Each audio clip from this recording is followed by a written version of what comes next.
Ever felt your heart race over? Nothing, like a text that might not exist or a trip that didn't even happen. Yeah, your brain's a drama queen. In this video, we're diving into harmless situations that trigger full-blown panic for absolutely no logical reason. It's weird, it's funny, and yes, you've definitely done these. Let's unpack the chaos together. Let's get right into it. Number 15, the "Was that me" sound panic. You're in a quiet space, maybe on a date, maybe in a yoga class, maybe trapped in an Uber with a driver who plays Gregorian chants, and then it happens. A sound, a suspiciously digestive sound, and you don't know if it came from you or the chair or some phantom ghost with a wicked sense of humor. Now, you're locked in a panic spiral. Do you pretend nothing happened? Do you blame the chair? Do you cough over it? What if they know? This is pure social reflex horror. Your brain assumes bodily sounds serve your shame because, despite the fact that everyone has a stomach and everyone digests food, your brain has decided that if you do it in public, it's a federal offense punishable by eternal embarrassment. It's especially wild because it wasn't even a real fart, it was a maybe noise from a piece of furniture. But your anxiety doesn't care. It has already opened a tribunal and sentenced you to a lifetime of avoiding eye contact with everyone who might have heard it. All over a gurgle that wasn't even confirmed. Number 14, the mismatched sock existential crisis. You're wearing mismatched socks on purpose, maybe, or by accident. Either way, you notice it and now you're 93% sure everyone else is noticing it too. You start over-analyzing. Is it quirky or careless? Charming or chaotic? Should you explain yourself? Should you go barefoot? This is what we lovingly call the spotlight effect, the belief that other people are paying way more attention to you than they actually are. Fun fact, they're not. They're all busy worrying about their mismatched socks, or how their breath smells, or whether their shirt makes their elbows look weird.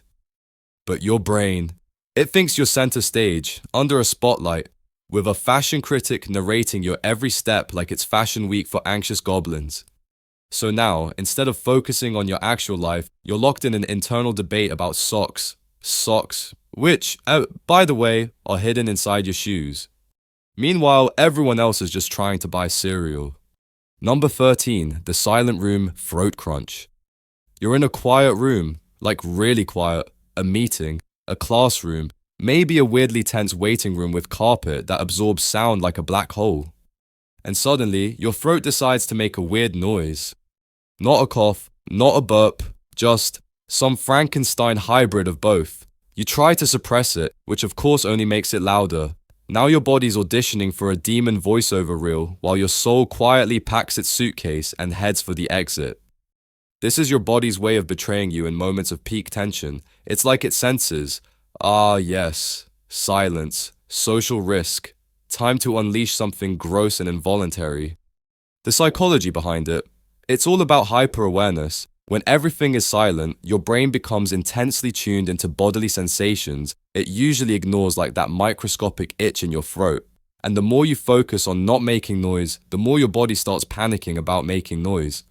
It's a classic case of the white bear problem. Try not to think about something, and boom, it takes over your consciousness. Now you're trapped in a feedback loop. Don't clear your throat. Oops, cleared it. Now they think you're sick. Now you're coughing again. Why is everyone looking at you? Congratulations, your body just turned a normal bodily function into a social faux pas, starring your esophagus. Number 12, the locked door double-check spiral. You lock the door, you jiggle the handle, it's locked, you walk away. But then, 10 seconds later, is it locked? You walk back, you check again, it's still locked. But now your brain whispers, what if you thought you locked it, but you didn't? What if a squirrel breaks in? What if the wind whispers open the door and a group of traveling vacuum salesmen robs your fridge? This is a special type of obsession called compulsive checking, and it's rooted in your brain's refusal to trust itself. It's not about danger, it's about doubt.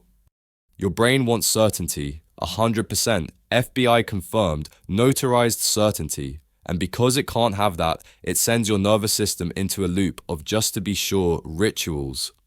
The irony, every time you check, you reinforce the belief that the door is a threat. Your brain learns that this situation, the cheer, panic, pulse, checking, you temporary relief, so it keeps running the same cycle every time you leave the house.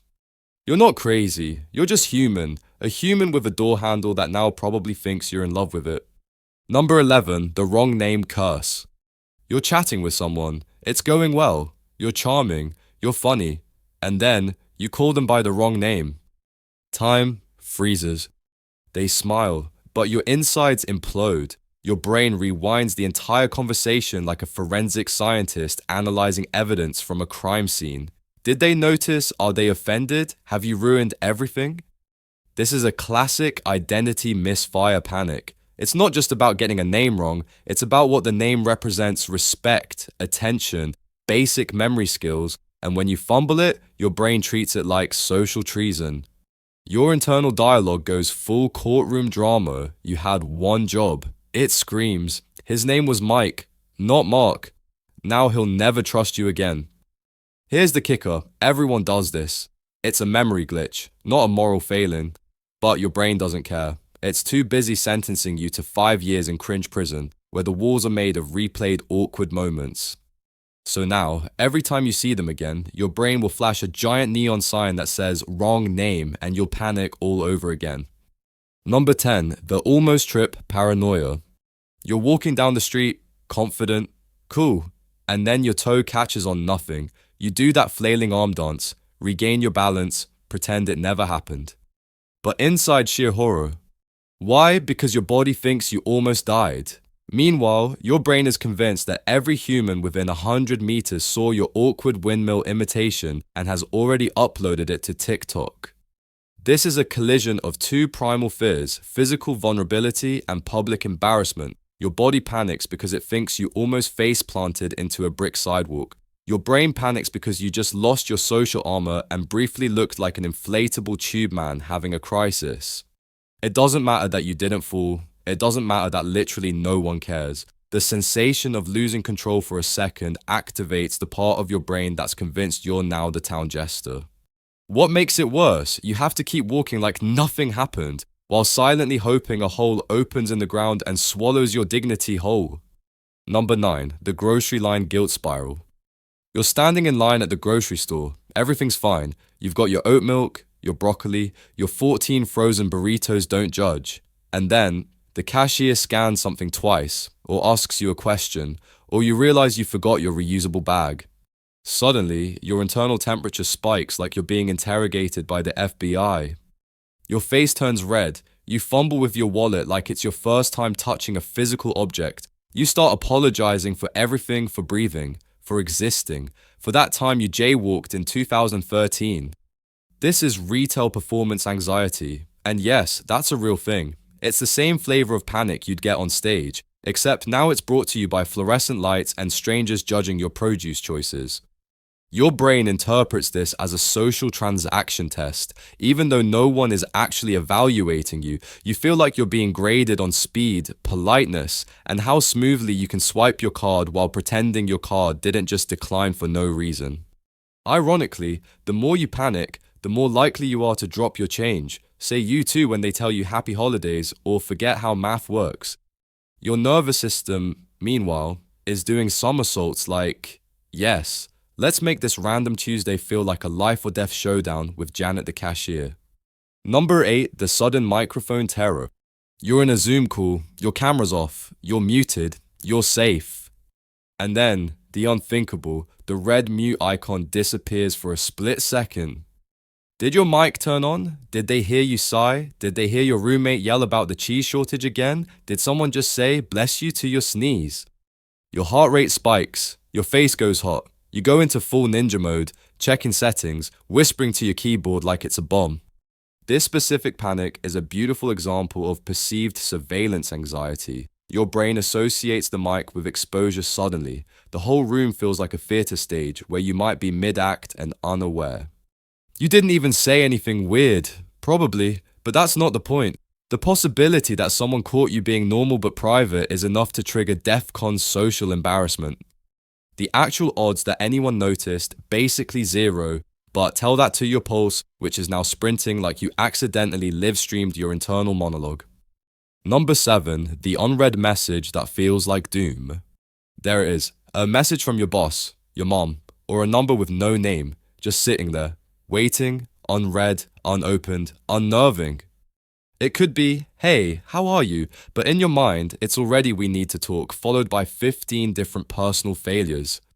This panic comes from a neat little glitch in the brain called negative bias. That's your brain's tendency to assume the worst because assuming the best never kept your ancestors from being eaten by tigers or disowned for burning the family hut. In modern terms, your amygdala, the brain's tiny alarm bell, interprets uncertainty as danger, no context, big threat. You're not anxious about the actual words, you're anxious about not knowing what they are. The irony, it's usually something dumb, like a calendar invite, or K, but your brain reacts like it's a carrier pigeon dropping off divorce papers. You could just open the message, but let's be honest, you're going to stare at it for an hour while spiraling into 37 possible scenarios where you've ruined your life with a misplaced emoji. Number 6, the did I leave the stove on wormhole. You're halfway to work, or a different country, and suddenly your brain, hey, you definitely left the stove on, probably with something flammable, like toast, or your entire life. You rack your brain, you think you turned it off. You usually do, but now you're mentally watching your kitchen explode in Michael Bay slow motion while your cat files a lawsuit against you for negligence. This one is brought to you by responsibility-based intrusive thoughts, and boy, are they persistent. They sneak in like a guilt ninja wearing oven mitts, whispering sweet nothings like, you're gonna burn the entire neighborhood down. Champ. The truth, it's less about actual danger and more about control. When you leave your home, your brain no longer has visual confirmation that things are safe, so it fills the void with worst-case disaster theater, featuring you and fire. So now you have two choices: go back and check again, or spend the next 8 hours imagining your couch melting into a puddle of IKEA shame. Either way, your nervous system gets to practice its drama club monologue. Number 5, the wrong bathroom dread. You walk into a public restroom. Everything seems normal until that creeping suspicion hits. Wait, did I just walk into the wrong one? Your heart skips, your eyes dart to the sign you definitely looked at.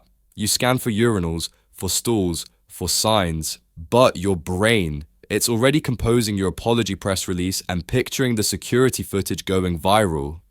This is a textbook example of what psychologists would call social disorientation panic. It's like your internal GPS screams recalculating because one thing feels slightly off. Maybe the lighting is weird, maybe the smell is different, maybe someone gave you a funny look, or more likely, they were just wondering if they left the stove on. Either way, your brain interprets this as a catastrophic failure of social norms. You're not in danger of physical harm. Oh no, it's reputation death we're talking about. The kind where imaginary bystanders point and whisper, that's the one, the bathroom betrayer. In reality, even if you did walk into the wrong restroom, most people would just assume you were distracted or European. But your brain, it's already writing its resignation letter and updating your name to public humiliation. Junior. Number 4, the missing wallet time loop. You check your pocket, no wallet, instant cardiac arrest. You flip your bag, your coat, your soul inside out, only to find the wallet exactly where it should be, but your heart is still doing CrossFit. This is the purest form of irrational panic, the sudden belief that you've lost your entire identity, even though you just had it 10 seconds ago. This one taps deep into something called object permanence anxiety, usually reserved for toddlers and dogs who think you vanish when you leave the room, but surprise adults have it too, especially when the stakes are high. And what's higher than losing your ID, credit cards, insurance info, and that wrinkled loyalty punch card you've been guarding like a Horcrux? The worst part, even after you find the wallet, your body stays in emergency mode, cortisol, adrenaline, the works, because your nervous system didn't get the memo that the threat is over. It's still rehearsing how you'll live as an off-grid barista in Peru, living only on hand-pressed coffee and regret. All because your wallet was wedged under your car keys. Number 3, the phantom text buzz. Your phone's on silent, your pocket vibrates, you check it, nothing. Again. Cue the spiral. Did I imagine it? Is my leg haunted? Am I finally losing it? This delightful little phenomenon is called phantom vibration syndrome. And yes, it's real. It's your brain once again trying to help, but mostly just annoying the hell out of you. Here's how it works. Your body gets so used to constant phone notifications that your sensory system starts hallucinating them like a bored toddler making up friends. Your nerves are basically doing improv theater, and the theme is someone definitely messaged you, probably. It's your brain's way of staying on high alert in our hyper-connected world, except instead of protecting you from wild animals, it's just making sure you don't miss your ex liking your vacation photo from 2019. Very important stuff. Basically, your thigh muscles are cosplaying as a vibrating iPhone because your nervous system is needy like that. Number 2, the reply all apocalypse. You hit send, and the second you do, you realize it wasn't just to your coworker Dave. Nope, it was to everyone. Your boss, your boss's boss, the intern who brings weird cheese to lunch, all of them. And now you're sweating in places you didn't know could sweat. Even if the message was just, sounds good, thanks your brain starts spinning a fan fiction level disaster story where you're immediately fired, blacklisted from LinkedIn, and forced to live under a bridge while trolls make fun of your email etiquette. Here's the thing, your panic isn't about the content, it's about visibility. Your brain freaks out when it loses control over who sees what. It's the same primal response that made ancient humans hide their poop tracks from predators. It's not logical, it's just survival theater. Psychologists call this social evaluative threat, aka the fear of looking like an idiot in front of people who control your rent money. It lights up your amygdala like a Christmas tree and convinces you that reply all is the digital equivalent of shouting "I quit" in a crowded boardroom. In reality, no one cares. Half of them didn't even open the email, but your inner drama llama already packed its bags for career exile. Number 1, the no signal elevator drop. Your brain has a real talent for jumping to conclusions, like Olympic level talent, and one of its favorite events interpreting a tiny hiccup in gravity as a death sentence. Ever stepped into an elevator, felt it shudder just a little, and immediately started rehearsing your farewell speech to the universe? Your heart races, your knees lock, you grip your phone like it's gonna save you from plunging 30 floors to your doom. Spoiler, it won't. There's no signal. You're in a metal box. This is the moment your primitive lizard brain, which hasn't updated its firmware since the saber-toothed tiger era, goes full DEFCON 1. It doesn't matter that modern elevators have more safety features than an armored car. To your brain, you're in a glorified shoebox dangling by a string of lies.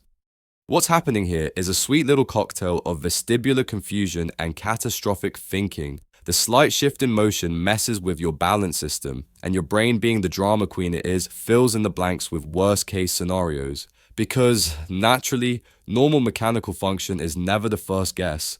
Nope, instant death is more exciting.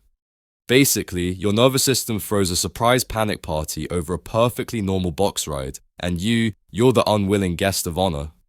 That's all for today. I'll be making similar videos in the future. Subscribe to see them.